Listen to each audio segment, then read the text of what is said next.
Welcome to my channel. Today we see limiting reagents and the problems connected to limiting reagent. The first problem is what is given 2x plus 3y gives 4l plus m. Here in this problem how many moles of the reactants of x and y are given. எவ்வளோ கொடுத்துருக்கான்னா here 8 moles of x கொடுத்துருக்கான். Then it combines with 15 moles of y அப்படின்னு கொடுத்துருக்கான். Here 2 moles of x reacts with 3 moles of y, but in the problem it is given 8 moles of x reacts with 15 moles of y ன்னு கொடுத்துருக்கான். What they ask us to find out? They ask us to find out here three things. One is here limiting reagent. Limiting reagent கேட்குறான். Second one number of moles of product formed. எவ்வளோ moles of product form ஆகுன்றது கேட்குறான். Third one excess reagent கேட்குறான். Reagent அந்த reagent அப்படின்னா என்ன அர்த்தம்னா it is the reactant பேர் தான் என்ன சொல்கிறதுனா ரியேஜென்ட். இப்போ என்ன கொடுத்துருக்காங்கன்னா 8 moles of x reacts with 15 moles of y ன்னு கொடுத்துருக்கான். But in this given reaction 2x plus 3y gives 4l plus m. இதில் ஃபஸ்ட்டு என்ன ஃபைண்ட் அவுட் பண்ணிக்கலாம்னா ஸ்டாக்கியோமெட்ரிக் கோஎஃபிஷியன்ட் ஃபைண்ட் அவுட் பண்ணிக்கலாம். 2 moles of x reacts with 3 moles of y and product formation வந்து உனக்கு 4 moles of l and 1 mole of mனு கொடுத்துருக்கான். So இந்த X and Y in what ratio number of moles react பண்ணுதுன்னா 2, 3. இப்போ what is given இந்த problem 8 moles of x கொடுத்துருக்கான். 8 moles of x எவ்வளோ மோல்ஸ் ஆஃப் பி கொடுத்துருக்கான்னா 15 moles of b கொடுத்துருக்கான். 15 moles of y கொடுத்துருக்கான். பட் இந்த கிவன் பேலன்ஸ்ட் ஈக்குவேஷன் என்ன கொடுத்துருக்காங்கன்னா 2:3 வந்து ஸ்டாக்கியோமெட்ரிக் ரேஷியோ கொடுத்துருக்கான் நம்பர் ஆஃப் மோல்ஸ். பட் இந்த ப்ராப்ளத்தில் என்ன கேட்டிருக்கான்னா 8 moles of x 15 moles of y கொடுத்துருக்கான். பட் இங்கே 2:3 ratio. But you find out in this 8 moles இந்த 8 molesல how many 2 moles are there அப்படின்றது வேணால் கண்டுபிடிச்சிக்கோ. how many 2 moles are there. I write here in 8 moles how many 2 moles are there. Here 2, 2, 2, 2. How many 2 moles அப்படின்னாக்க in 8 moles here 2, 2, 2, 2. Because here it is given என்ன கொடுத்துருக்கான்னா 2 moles கொடுத்துருக்கான். அப்போ இதில் எத்தனை 2 moles இருக்குது அப்படின்னா 4 2 moles are there. இது என்ன ரேஷியோ கொடுத்துருக்கான்னா 3 moles அப்படின்னு கொடுத்துருக்கான். நம்மளுக்கு 15 moles. In this 15 mole how many 3 moles are there அப்படின்றது I can write 3, 3, 3, 3, 3. How many 3s are there? 5 3s are there. அவன் என்ன ரேஷியோ கொடுத்துருக்கான் 2:3 அப்படின்றான். அப்போ 2:3னா here 2 moles of this reacts with 3 mole. Here 2 moles of this reacts with 3 moles. Here 2 moles of this reacts with 3 mole. Here 2 moles of this reacts with 3 mole. அப்போ இதில் which one completely reacts? எது sir முழுதுமாக react ஆகுது அப்படின்னா here this is x completely reacts. After the reaction is over. Reaction முடிஞ்ச பின்னாடி இது எதுவும் எக்ஸஸ் இருக்காது. இது கம்ப்ளீட்டாக முடிஞ்சு போச்சு. இது கம்ப்ளீட்டாக நம்மளுக்கு என்ன பண்ணுச்சுன்னா முடிஞ்சு போச்சு இல்லையா. ஏன்னா கம்ப்ளீட்டாக 2 moles கம்ப்ளீட்டாக ரியாக்ட் பண்ணி போச்சு. அது போச்சு. பட் இங்கே எத்தனை மோல் வந்து இங்கே ரியாக்ட் பண்ணுது அப்படின்னா out of this here 15 moles எத்தனை மோல் ரியாக்ட் பண்ணுதுன்னா ஒன்லி 12 moles. 1 2 3 4 தான். ஏன்னா இங்கே 2 moles கூட 3 mole, 2 moles கூட 3 mole, 2 moles கூட 3 mole, 2 moles கூட ஏன்னா 2:3 ரேஷியோ இல்லையா. அவர் ரியாக்ட் பண்ணி முடிச்சது. அப்போ இங்கே ரியாக்ட் பண்ணாமல் எவ்வளோ சார் இருக்குது அப்படின்னா 3 moles ஆஃப் என்னென்னா ஒய் அன்ரியாக்டட். இங்கே என்ன பண்ணுதுன்னா completely reacted. We don't have any more Y is left. நம்மளுக்கு எந்த ஒய்யும் நம்மளுக்கு கிடையாது. கம்ப்ளீட்டாக என்ன பண்ணுச்சுன்னா ரியாக்ட் பண்ணிடுச்சு. அப்போ இங்கே 3 moles வந்து எக்ஸ்ட்ரா இருக்குது. அப்போ இங்கே எத்தனை மோல் ரியாக்ட் பண்ணியிருக்குன்னா ஒன்லி 12 moles ரியாக்டட். இங்கே எத்தனை மோல் ரியாக்ட் பண்ணியிருக்கு 8 moles ரியாக்ட் பண்ணியிருக்கு. நான் சொல்கிறது உங்களுக்கு புரியுதா? 8 moles ரியாக்ட் பண்ணியிருக்குன்னா 2, 4, 6, 8 moles கம்ப்ளீட்டாக ரியாக்ட் பண்ணியிருக்கு. எவ்வளோ கூட 12 moles கூட 3, 3, 3, 3, 3. ஏன்னா இதில் 15 moles எத்தனை 3 moles இருக்குது அப்படின்னா 5 3 moles. பட் இங்கே 4 2 மோல்ஸ், இங்கே 4 3 மோல்ஸ் கூட தான் ரியாக்ட் பண்ணும், மீதி ரியாக்ட் பண்ணாது. அப்போ இதில் வந்து எக்ஸஸாக எவ்வளோ நிற்கும் அப்படின்னா 3 மோல்ஸ் எக்ஸஸ். அப்போ எது எக்ஸஸாக நிற்குதோ அதுதான் எக்ஸஸ் ரியேஜென்ட். அப்போ what is our excess reagent? Our excess reagent is Y. What is our limiting reagent? Limiting reactant என்ன அப்படின்னு சொல்லணும்னா விச் ஒன் கம்ப்ளீட்லி ரியாக்ட். சரி சார் முழுதுமாக ரியாக்ட் பண்ணிடுச்சு, இந்த 8 மோல்ஸ் தான் கம்ப்ளீட்டாக ரியாக்ட் பண்ணிச்சு. அப்போ what is our limiting reactant அப்படின்னா X. So limiting reactant is X. Then we want to find out number of moles of product form. எவ்வளோ product form ஆகுதுன்னு பார்த்துலாமா? Number of moles of product form என்ன ratio கொடுத்துருக்கான்? 2:3. அப்போ இங்கே 2 moles react பண்ணால் எவ்வளோ மோல்ஸ் கிடைக்குது? 8 மோல்ஸ் கிடைக்குது. சாரி, 2 மோல்ஸ் ரியாக்ட் பண்ணால் எவ்வளோ கிடைக்குது? 4 மோல்ஸ் ரியாக்ட். அப்போ இங்கே டோட்டலாக எவ்வளோ ரியாக்ட் பண்ணிடுச்சுன்னா 8 மோல்ஸ் கம்ப்ளீட்டாக ரியாக்ட் பண்ணிடுச்சு. அப்போ 8 மோல்ஸ் கம்ப்ளீட்டாக ரியாக்ட் பண்ணு. அப்போ 2 மோல்ஸ் 4 மோல்ஸ் தருது. இது ரெண்டு ரிலேட் பண்ணிக்கலாம். இல்லை இது ரெண்டு ரிலேட் பண்ணிக்கலாம். நான் இது ரெண்டு ரிலேட் பண்ணி நான் எவ்வளோ எல் ஃபார்ம் ஆகுதுன்னு சொல்கிறேன். அப்போ 2 மோல் எவ்வளோ மோல்ஸ் தருது? 4 மோல்ஸ் தருது. இது எல், இது எக்ஸ். 2 மோல்ஸ். ஆனால் நம்மளுக்கு இந்த ரேஷியோவில் எவ்வளோ மோல் ரியாக்ட் பண்ணியிருக்கு? 8 மோல் ரியாக்ட். அப்போ 8 மோல்ஸ் எவ்வளோ மோல்ஸ் ஒய்யை தரும்? அப்போ 8 × 4/2 தட் இஸ் 2 × 16. அப்போ எவ்வளோ எனக்கு எல் ஃபார்ம் ஆகும்னா 16 மோல்ஸ் ஆஃப் எல் ஃபார்ம் ஆகும். 16 மோல்ஸ் ஆஃப். அப்போ நம்பர் ஆஃப் மோல்ஸ் ஃபார்மில் எல் எவ்வளோ ஃபார்ம் ஆகிருக்கும்? 16 மோல்ஸ் ஃபார்ம் ஆகிருக்கும். சரி, எவ்வளோ வந்து உனக்கு எம் ஃபார்ம் ஆகிருக்குன்னு பாரு. எம் எவ்வளோ ஃபார்ம் ஆகிருக்கும்? இங்கே 2னா இது வந்து 1 ரேஷியோ பாருங்கள். இங்கே 2க்கு இது 1. அப்போ அந்த 2 மோல்ஸ் அப்படின்றது 8 மோல்ஸ் இருந்தால் 1 மோல் எவ்வளோ வரும்? அப்போ 2 மோல்ஸ் அப்படின்றது 8 மோல்ஸ்ன்னு வச்சுக்கோங்க, கம்ப்ளீட்டாக ரியாக்ட் பண்ணுது. அப்போ இது எம், இது வந்து உனக்கு எக்ஸு. அப்போ 2 மோல் எக்ஸு 8 மோல் எம் நல்லா கவனிச்சுக்கோங்க. இங்கே எக்ஸ் வந்து 2 மோல்ஸ் எக்ஸு எவ்வளோ கொடுக்குது? 1 மோல். இந்த 2 மோல்ன்றது என்ன? 8. அப்போ இங்கே வந்து இது வந்து 8 மோல் எவ்வளோ தந்திருக்கு? இங்கே வந்து நல்லா கவனிச்சுக்கோங்க. இங்கே 2 மோல்ஸ் எவ்வளோ தந்திருக்குன்னா 1 மோல் தருது. 2 மோல் எவ்வளோ தருதுன்னா 1 மோல் தருது, ரைட்டா? பட் இங்கே நம்மளுக்கு 2 மோல்ன்றது என்ன? 8 மோல்ஸ்க்கு ஈக்குவல். இந்த 2 மோல்னால் 8 மோல்ஸ். அப்போ 8 மோல்ஸ் எவ்வளோ தரும் அப்படின்னா 8 × 1 8/2 தட் கம்ஸ் ஹியர் 4. அப்போ எவ்வளோ தந்திருக்குன்னா எம் தந்திருக்கும். எம் எவ்வளோ தந்திருக்குன்னா 4 மோல்ஸ் எம் தந்திருக்கும். அப்படியே பாருங்களேன், இது 4 டைம்ஸ் வந்து 16 இருந்தால் இது 1 டைம் எவ்வளோ? 4 தான். 4 டைம்ஸ் வந்து 16னா 1 டைம் எவ்வளோ அப்படின்னாக்கா 4 தான். In this way we can find out. அப்போ number of moles of product formed. என்ன ப்ராடக்ட் எனக்கு இருக்குது ஃபார்ம்னா எல் அண்டு எம். எல் எவ்வளோ ஃபார்ம் ஆகிருக்கு? 16. எம் எவ்வளோ ஃபார்ம் ஆகிருக்கு? 4. அப்போ 16 4. இவன் என்ன ரேஷியோ கொடுத்துருக்கான்? 4 டைம்ஸ் எல் கொடுத்துருக்கான், 1 டைம் எம் கொடுத்துருக்கான். அப்போ 4 டைம்ஸ் வந்து எல் அப்படின்னா 4 டைம்ஸ் வந்து 16னா 1 டைம் வந்து 4. That's all about this problem. அவ்வளோதான் இந்த problem. Then will go to next problem.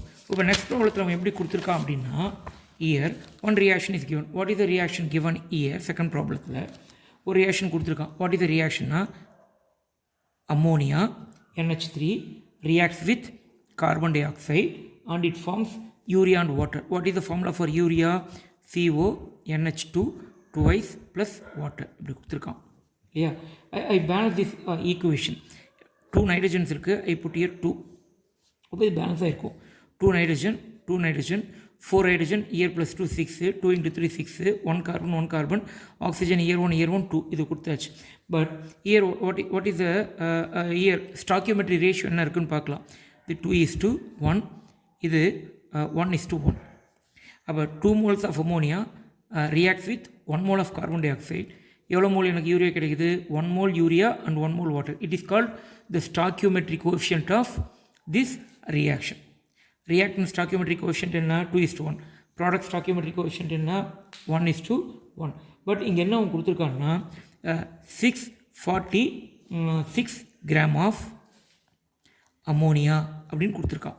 எவ்வளோ 646 அமோனியா எவ்வளோ கூட ரியாக்ட் பண்ணுதுன்னு கொடுத்துருக்காங்கன்னா 1.144 kilogram of carbon di oxide கொடுத்துருக்கான். 1.144 kilogram of carbon di oxide react பண்ணுதுன்னு கொடுத்துருக்கான். பட் அந்த ஸ்டாக்கியோமெட்ரி ரேஷியோ இதில் கொடுத்துருக்கோம்னா மோலில் கொடுத்துருக்கோம். ஆனால் இவன் என்ன பண்ணியிருக்கான்னா, இவன் எதில் கொடுத்துட்டான்னா it is given in gram. First என்ன பண்ணிக்கலாம்னா we need to convert this gram into எதுக்கு மாற்றிக்கலாம், நம்பர் ஆஃப் மோல்ஸ்க்கு மாற்றிக்கலாம். ஏன்னா ஸ்டாக்கியோமெட்ரிக் கோஎஃபிஷியன்ட்டில் மோல் பேஸ்டு, பட் இங்கே என்ன கொடுத்துருக்கான்னா மாஸ் பேஸ்டு வெயிட் பேஸ்டு கொடுத்துருக்கான். ஃபஸ்ட் நான் இது மோலுக்கு மாற்றிக்கிறேன். அப்போ இந்த கிராம மோலாக மாற்றணும்னா என்ன பண்ணிக்கலாம்னா given weight by its molecular weight, இதுவும் given weight by its molecular weight. அந்த வெயிட் எதில் கொடுத்துருக்கோன்னா we need it in gram, here also in gram first பண்ணிக்கலாம். அப்போ கிராமில் தான் இவன் கொடுத்துருக்கான் 646 கொடுத்துருக்கான். அமோனியா NH3, NH3 உடைய மாலிகுலர் வெயிட் ஆஃப் அமோனியா பார்த்தோன்னா நைட்ரஜனுக்கு atomic weight 14, each hydrogen 1, 3 hydrogen 3, அப்போ டோட்டலி 17. அப்போ அதனுடைய molecular weight 17. I divide this by 17 போட்டால் that comes equal to 38 moles. அப்போ இவன் எவ்வளோ மோல்ஸ் ஆஃப் அமோனியா கொடுத்துருக்கான்னா 38 மோல்ஸ் கொடுத்துருக்கான். இங்கே இதே மாதிரி carbon di oxide find out பண்ணிக்கிறேன். கார்பன் டை ஆக்சைடு வெயிட் என்ன கொடுத்துருக்கான் 1.144 கிலோகிராமில் கொடுத்துருக்கான். பை மாலிகுலர் வெயிட் என்ன கொடுத்துருக்கான் carbon di oxide. What is the molecular weight of carbon di oxide? கார்பனுக்கு 12, ஒரு ஆக்சிஜனுக்கு 16, 2 oxygen 32, that comes here 44. But we need this in gram, கிராமில் வேணும். அப்போ கிராமில் வேணும்னா 1.144 இன்ட்டு 10⁻³ மாற்றிக்கிட்டேன் பை 44 போட்டிருக்கோம். அப்போ இதையே 10⁻³ மல்டிப்ளை பண்ணால் that comes here 1144 by 14 by 44. இதை டிவைட் பண்ணால் வாட் வி கெட் அப்படின்னா 26 மோல்ஸ் கொடுத்துருக்கான். இப்போ again I right this. What is the 2 moles of NH3 reacts with 1 mole of carbon dioxide, we get urea plus water. What is the mole ratio given? It is 2, but it is 1. But இந்த problem என்ன கொடுத்துருக்கான் 646 gram of ammonia கொடுத்துருக்கான். அதை நம்ம எது convert பண்ணியாச்சு, mole convert பண்ணியாச்சு. அப்போ 38 மோல்ஸ் ஆஃப் அமோனியா அப்படின்னு கொடுத்துருக்கான். பட் இங்கே கார்பன் டை ஆக்சைடு 1.144 கிலோகிராம் கொடுத்துருக்கான். அதை நான் என்னத்து கன்வெர்ட் பண்ணிட்டேன், மோல்ஸ் கன்வெர்ட் பண்ணிட்டேன். அப்போ இது மோல்ஸ் கன்வெர்ட் பண்ணும்போது என்ன ஆகிப்போச்சு அப்படின்னா ஐ எம் கெட்டிங் 26 மோல்ஸ். இப்போ என்ன பார்த்துக்கலாம்னா இந்த 38 மோல்ஸில் how many 2 moles of ammonias are there அப்படின்னா எத்தனை 2 moles இருக்கும், 2 அப்படியே நீ போட்டு போனால் இதில் எத்தனை இருக்குன்னா 19 2 moles இருக்கும். எத்தனை இருக்குன்னா 19 இருக்கும். 1 2 3 4 5, 1 2 3 4 5 10, 1 2 3 4 இருக்குது பாரு. அப்போ இதில் எத்தனை இருக்கும் பாரு 2 4 6 8 10 12 14 16 18 20 22 24 26 எத்தனை ஆச்சு 28. நல்லா கவனிச்சுக்கோ 28. then come to 30 32 34 36 38. அப்போ எத்தனை 2 moles இருந்தது 1 2 3 4 5 6 7 8 9 10 11 12 13 14 15 16 17 18 19. இங்கே 19 2 moles இருக்குது. இங்கே எத்தனை இருக்குன்னா 19 2 moles இருக்குது. அதே மாதிரி இதில் 1 mole எத்தனை 1 moles இருக்கும் 26 1 moles இருக்கும் 26. அப்போ இங்கே 2 moles 1 mole கூட ரியாக்ட் பண்ணும். அப்போ இது ஒரு 2 mole இதில் 1 mole, இது ஒரு 2 mole இதில் 1 mole, அப்படியே போட்டே போனால் எத்தனை 2 moles இருக்குது, டோட்டலி 19 2 moles இருக்குது. அப்போ இந்த 19 2 moles எத்தனை 1 mole கூட ரியாக்ட் பண்ணணும் அப்படின்னா 19 1 moles கூட தான் ரியாக்ட் பண்ணணும். ஏன்னா 2 moles 19 இருக்குது, இது 19. அப்போ இங்கே 19 2 moles நல்லா கவனிச்சுக்கணும் சொல்கிறது. அப்போ இதில் இது வந்து 19 2 moles. அப்போ இந்த 19 2 moles எவ்வளோ கூட ரியாக்ட் பண்ணணும் அப்படின்னா இட் ரியாக்ட்ஸ் ஒன்லி வித் 1 1னா இதில் 19 1 போடுச்சு. அப்போ இந்த மாதிரி 19 1 1 1 எத்தனை 1 இருக்குது 26 1 இருக்குது. ஒரு 2 இங்கே ஒரு 1, இன்னொரு 2 இன்னொரு 1, அப்படியே ரியாக்ட் பண்ணி போச்சுன்னா இதில் 19 2 moles வந்து ரியாக்ட்ஸ் வித் ஒன்லி 19 1 mole. அப்போ 19 1 mole போடுச்சுன்னா இங்கே 7 moles எப்படி நிற்கும்னா எக்ஸஸ் நிற்கும். அப்போ இங்கே எவ்வளோ கூட ரியாக்ட் பண்ணணும்னா இந்த 38 moles வந்து 19 mole கூட தான் ரியாக்ட் பண்ணணும். அப்போ 38 moles ரியாக்ட்ஸ் வித் 19 moles கூட தான் ரியாக்ட் பண்ணணும். 19 moles ஏன்னா இதில் இந்த 38 அப்படின்றது 19 2 moles. அப்போ இந்த 19 2 மோல்ஸ்ன்றது எது கூட ரியாக்ட் பண்ணோம் அப்படின்னா ஒவ்வொரு 2 மோலும் ஒவ்வொரு 1 மோல் கூட ரியாக்ட் பண்ணணும். அப்போ இந்த 19 2 மோல்ஸ் எத்தனை கூட ரியாக்ட் பண்ணணும்? 19 1 மோல்ஸ் கூட தான் ரியாக்ட் பண்ணணும். அப்போ மீதி எவ்வளோ சார் இருக்கும்னா 7 மோல்ஸ் அப்படி நின்று போகும். அப்போ 7 மோல்ஸ் நின்று போச்சுன்னா இதில் எக்ஸஸ் என்ன அப்படின்னா 7 மோல்ஸ் ஆஃப் CO2 unreacted. அப்போ இதில் what is the limiting reagent? Limiting reagent என்ன லிமிட்டிங் ரியேஜென்ட்னா எது கம்ப்ளீட்டாக ரியாக்ட் பண்ணி போச்சு? 38 மோல்ஸ் கம்ப்ளீட்டாக ரியாக்ட் பண்ணி போச்சு. அப்போ NH3 தான் என்ன சொல்கிறது அப்படின்னா இட்ஸ் அ லிமிட்டிங் ரியேஜென்ட். எது எக்ஸஸ்? கார்பன் டை ஆக்சைடு. எக்ஸஸ் ரியேஜென்ட் எது அப்படின்னா கோ ஃபார் கார்பன். இதுதான் மீதி ஆகுது கார்பன் டை ஆக்சைடு. அப்போ என்ன பார்த்துக்கலாம்? Number of moles of product formed. என்ன ப்ராடக்ட்டு? ஒன்று யூரியா, இன்னொன்று என்ன? வாட்டர். எவ்வளோ ஃபார்ம் ஆகிருக்குன்னு பார்க்கலாம். நல்லா கவனிச்சுக்கோங்க. இப்போ அமோனியா நான் எவ்வளோ எடுத்திருக்கேன்? 2 மோல்ஸ் எடுத்திருக்கேன். 2 மோல்ஸ்க்கு எவ்வளோ ஃபார்ம் ஆகுது? 1 மோல். 2 மோல்ஸ்க்கு எவ்வளோ ஃபார்ம் ஆகுதுன்னா 1 மோல். அப்போ இங்கே 2 மோல்ஸ்க்கு எவ்வளோ ஃபார்ம் ஆகுதுன்னா 1 மோல். நல்லா கவனிச்சுக்கோங்க. இதில் எவ்வளோ 2 மோல்ஸ் இருக்குது? 38. சாரி, இந்த 38ல் எவ்வளோ 2 மோல்ஸ் இருக்குது? 19 2 மோல்ஸ் இருக்குது. அப்போ லிசன் டு மீ கேர்ஃபுல்லி. எவ்வளோ யூரியா ஃபார்ம் ஆகிருக்கும்னா நல்லா கவனி. இப்போ இங்கே 2 மோல்ஸ்க்கு எவ்வளோ ஃபார்ம் ஆகிருக்கு? இங்கே 1 மோல் ஃபார்ம் ஆகிருக்கு. அப்போ ரைட் இயர் அமோனியா மட்டும் எடுத்துக்கிறேன். அப்போ 2 மோல்ஸ்க்கு 1 மோல் ஃபார்ம் ஆகிருக்கு. இங்கே பாருங்கள், இங்கே 2 மோல்ஸ்க்கு 1 மோல். ஆனால் அந்த 2 மோல்ன்றது என்ன? 38. அப்போ 38 மோல்ஸ்க்கு எவ்வளோ மோல் ஃபார்ம் ஆகிருக்கும்? 38 மோல். அப்போ 38 into 1/2 தட் கம்ஸ் 19. அப்போ எவ்வளோ ஃபார்ம் ஆகிருக்கும்? அமோனியா 19 மோல்ஸ் ஃபார்ம் ஆகிருக்கும். அப்போ நல்லா கவனிச்சுக்கோங்க. 2 மோல்ஸ்க்கு 1 மோல் ஃபார்ம் ஆகிருக்கு. அப்போ 38 மோல்ஸ்ன்றது எடுத்திருக்கோம். அப்போ 38 மோல்ஸ்க்கு எவ்வளோ அப்படின்னாக்க 38 into 1 that comes here 19 mole. அப்போ எவ்வளோ அமோனியா ஃபார்ம் ஆகிருக்கும்? 19 mole. In this similar way I find out here water. 2 மோல்ஸ்க்கு எவ்வளோ கிடச்சிருக்கு? எனக்கு 1 கிடச்சிருக்கு. 2 மோல்ஸ் 1 கிடச்சிருக்கு. அப்போ 2 மோல்ஸ்ன்றது என்ன? 2 மோல்ஸ்க்கு 1 மோல் கிடச்சிருக்கு. பட் 2 மோல்ஸ்ன்றது எதுக்கு ஈக்குவல்? 38க்கு ஈக்குவல். அப்போ அதே மாதிரி 38க்கு எவ்வளோ? அப்போ 38 into என்ன போட்டுக்கணுன்னா 1/2 moles. That also we are getting 19. அப்போ 19. அப்போ எவ்வளோ CONH2 யூரியா அண்ட் வாட்டர் எவ்வளோ ஃபார்மேஷன் இருக்குன்னா 1:1 ஃபார்ம் ஆகிருக்கு. இது 19 மோல்ஸ் அப்படின்னா it is also 19 moles. Yeah. Thanks for watching my video.